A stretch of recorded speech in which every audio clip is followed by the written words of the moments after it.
Вы смотрите программу «Между тем». Я журналист Дмитрий Аргунов. Говорю вам здравствуйте. Помните скачки валютного курса и вызванные этим скачки цен на различные товары в начале спецоперации?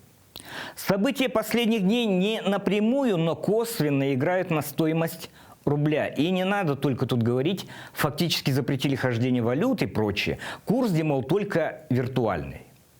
Виртуальный курс, ребята, никак не может играть на стоимость отдельных товаров. Не считаете?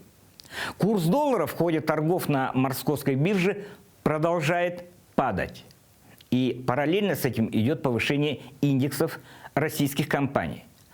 Цены на популярные у россиян товары снижаются после укрепления курса рубля. Отмечается снижение цен на бумагу для оргтехники до 30%.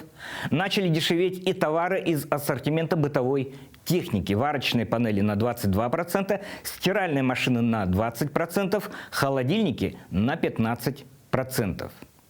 Согласно данным компании, снизились цены и на отдельные модели ноутбуков на 30%, мониторы на 40%, системные блоки и моноблоки на 30%.